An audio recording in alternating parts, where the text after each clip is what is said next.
everyone, my name is Sumit. I'm a digital chess coach. In this video, I'm going to tell you about the movements of different pieces: the king, the queen, the rook, the bishop, the knight, and the pawn. How they move and how they capture will be covered in this lecture. And watch this video. In this lecture, I'm going to tell you about rules of moving and capturing of each piece. So we'll see the movement of rook, the capture, how to capture with a rook, how to capture with a bishop, how to capture with a queen, and knight, capture with a knight, pawn, capture with a pawn, the special power of pawn, and king, and how to capture with a king. Okay, so let us get started how to capture with the rook. So I'm starting with the rook because rook is very easy to learn, and next is bishop. So and then I am going to tell you about the queen, because queen is a combination of the rook and the bishop. So that is why I am going in this order. Then I will tell you about the knight. Knight is a special move, special piece, and the movements are also special. And after that, I will tell you about the pawn, and then I'll tell you about the special power of the pawn, which is promotion. And then we'll come to the main chess piece, which is the king, and capture with the king, etc. All right. So let me open the chessboard and tell you about it.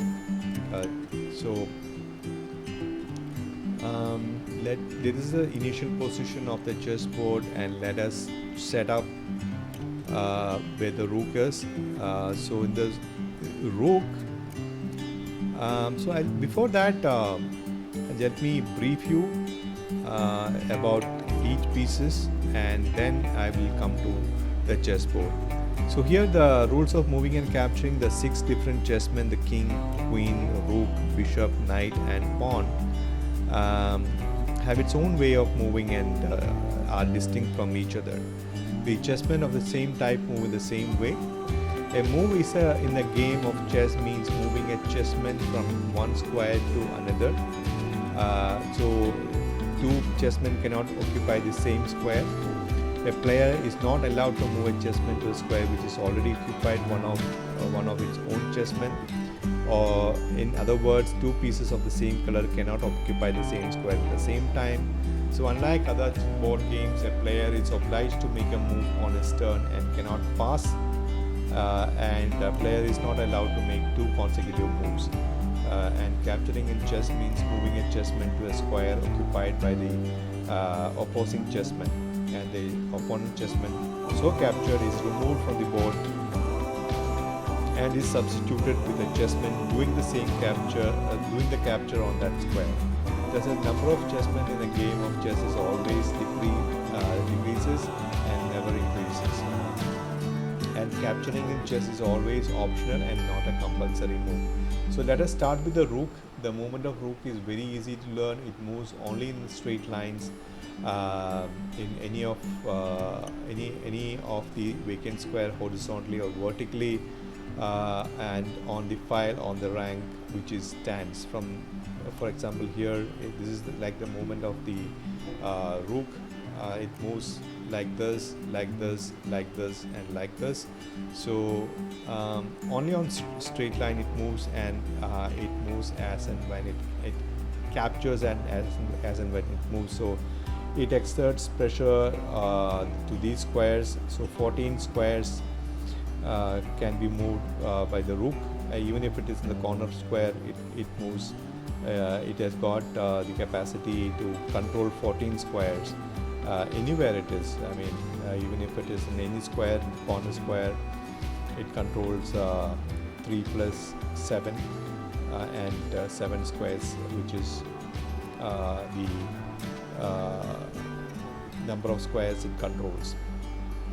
So a rook captures like this. The capture with the rook is like this.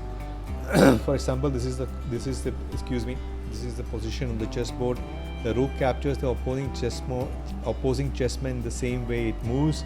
So in the diagram below, the white rook is attacking the black knight, and also there is a mistake here. I'll correct it.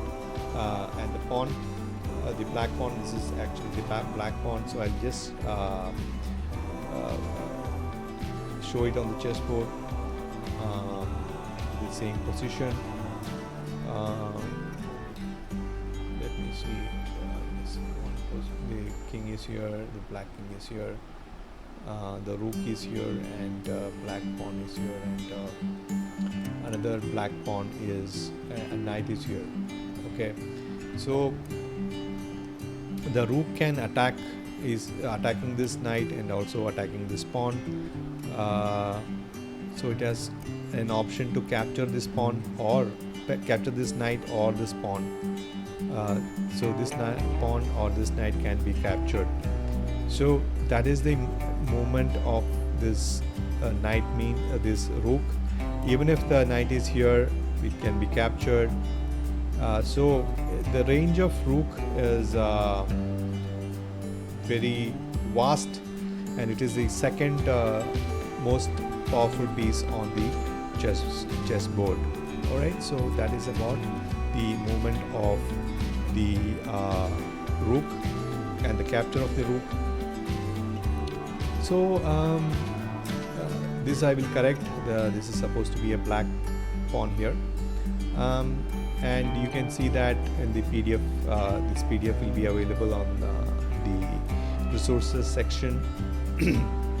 Here let's see the bishop, how the bishop moves. The bishop moves opposite to that of the rook. The bishop may move to any of the vacant squares of its own color on a diagonal, unless its way is obstructed by a chessman. In the diagram below, white bishop can move to any of these 13 squares, and each player has a pair of bishop, and both are placed in the same square, white and black. And bishop actually can move only on the white squares and the black squares throughout the game. So the black bishop will move on the black squares, and the white bishop will move on the white squares. For example, these are the two bishops, pair of bishops. The pair of bishop is sometimes stronger than the queen in certain positions, but the combination of bishop is quite deadly, as it controls all these squares. The black bishop controls these squares, and the white bishop controls these squares. So you can see that the control of the black bishop, the two bishops, is quite large. So this black squared bishop is controlling 1, 2, 3, 4, 5, 6, 7 plus 1, 2, 3, 4, 5, 6. That is 13 squares it controls, and likewise this bishop is also controlling 13 squares. So combination of these two bishops are controlling 26 squares, just one lesser than the queen. So that is why when it is centralized, it's quite powerful, like a queen. Now let us look at the capture by the bishop. So the capture by the bishop, we'll see bishop captures the opposite chessman the same way it moves, in the diagram shown below. Let us see this diagram position. It's like this. I'll show you it in the chessboard.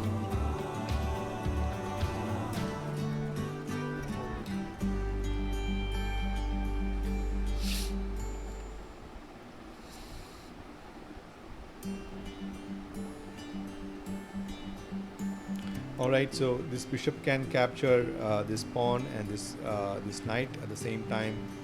All these squares are controlled by this bishop, and he can capture the enemy pieces like this. So that is how a bishop moves, and it is a long range piece, and it is quite a deadly piece, like the rook.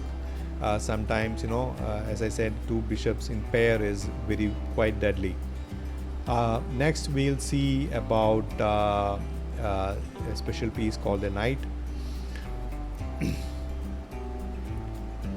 Sorry. Next, we'll see the queen, because the queen, queen is a combination of rook and knight.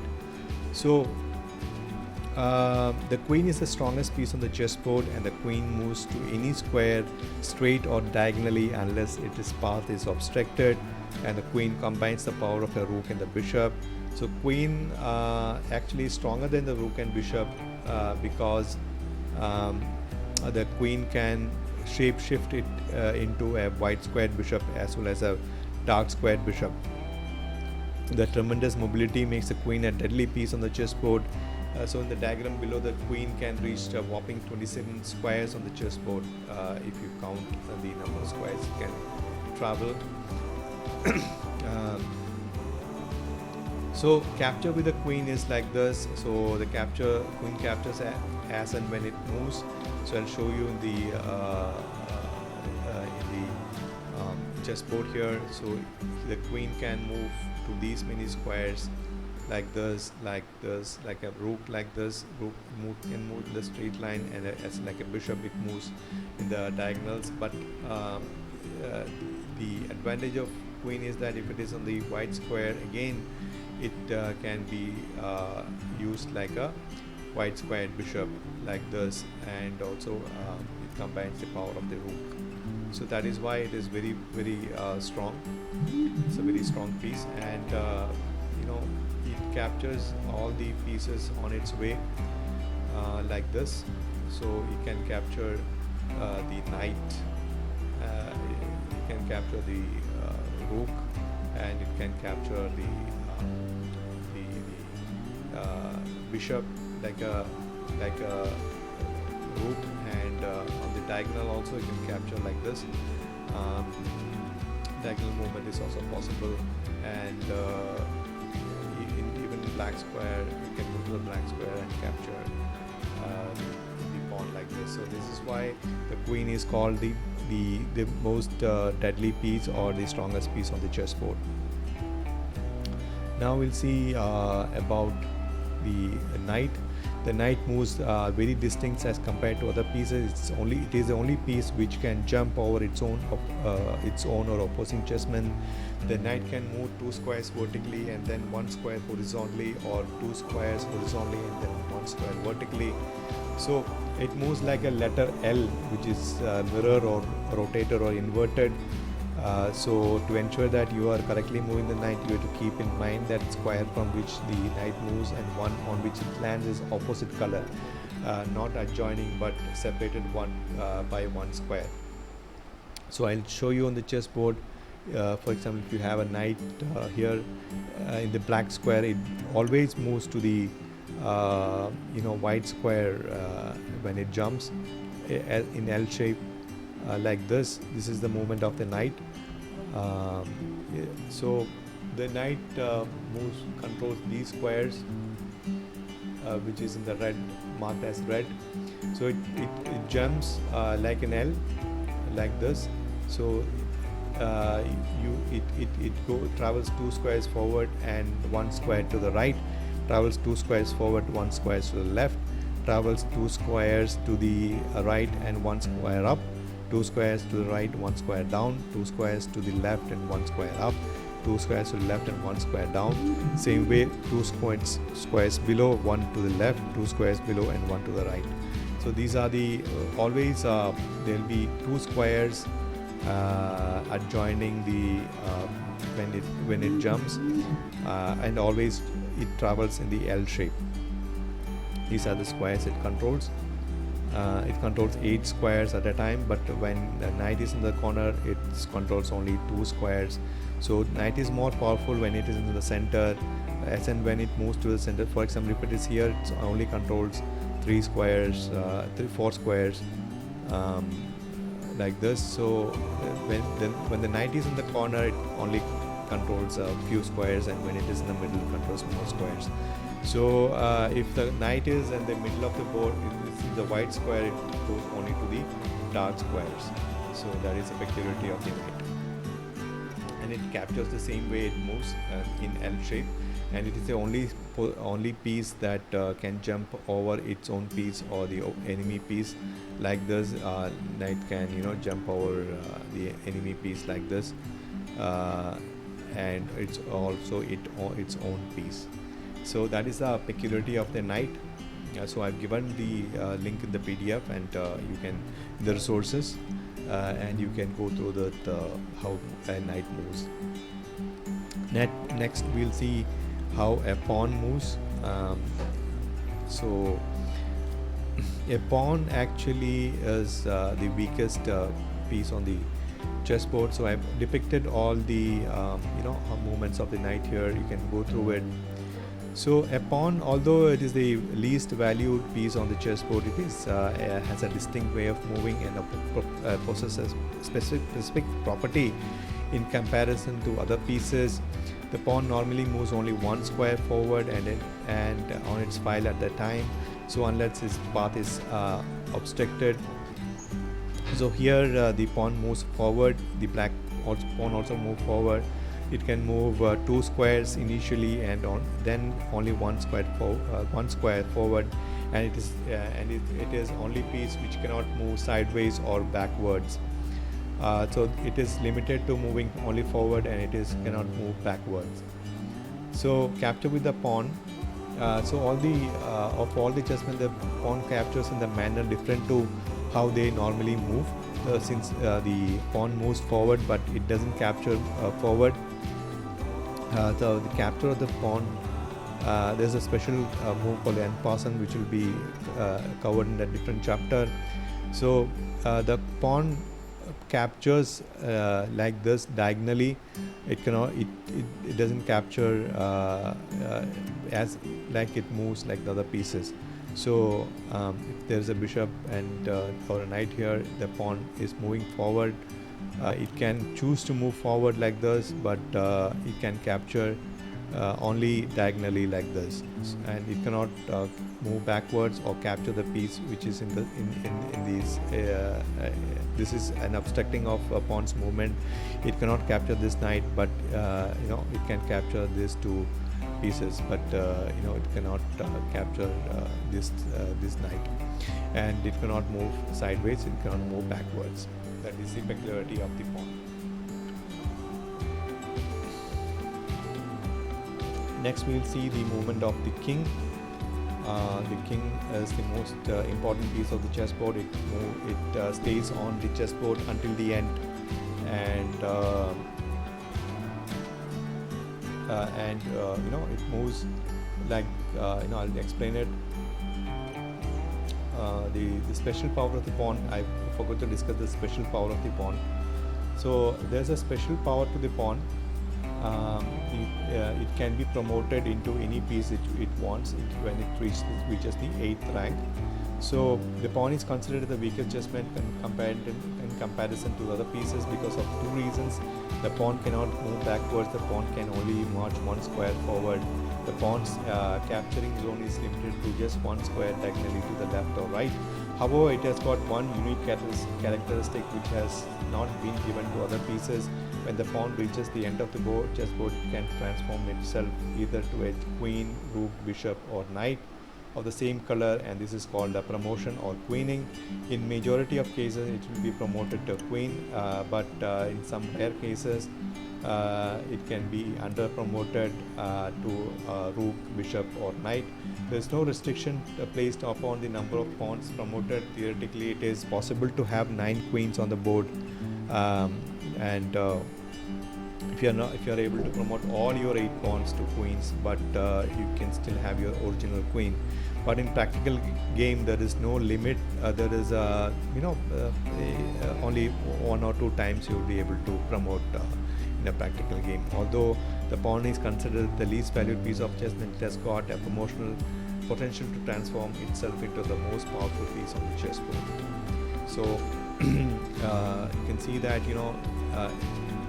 it is possible for all the 8 pawns to convert itself into a queen by going to the 8th rank. So all these pawns can reach the 8th rank and convert itself into.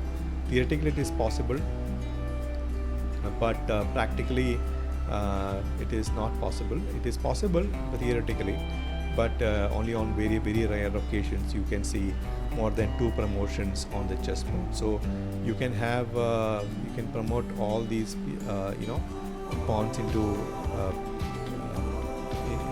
a queen, and it is theoretically possible to have 8 different queens or 9 queens on the chessboard if you originally save your queen.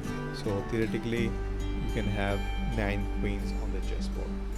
So that is about the pawn, and this is a special characteristic of the chess pawn, that it can be promoted into any piece it wants. Once you reach just the 8th rank, the pawn has to reach the 8th rank, and then only it can be promoted into any piece you want, like a queen or a rook, or a bishop or a knight.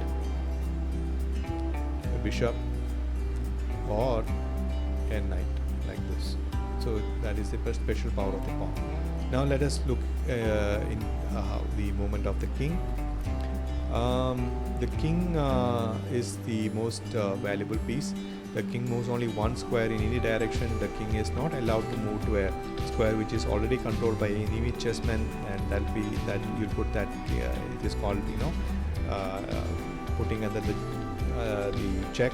The chess language is known as the check, which means the king is attacked by an enemy chessman, or in other words, it is put under attack. It is required to get out of check immediately on move, and the second diagram indicates a square which the king can move. These are the squares where the king can move. It moves only 1 step to either direction, up, sideways, or below, or on the diagonal. And the king is not allowed to move a square adjacent to this opposite king. Both kings are required to stand at least 1 square apart. The capture with the king is also the same like in the movement of the king. So one thing which you need to understand is that one king cannot capture the other king, and there should be always 1 square between the king. You cannot move to these 2 squares, because it is controlled by the enemy king, and this king cannot the other king also cannot move to these squares controlled by the king. So that is about it. So this is how the king moves. The king can move to these squares. It is allowed to move sideways, upwards, downwards, diagonally, but only 1 square.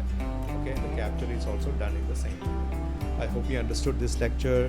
If you didn't understand, watch it multiple times until you get it, and also play through the moves, how to capture with the different pieces.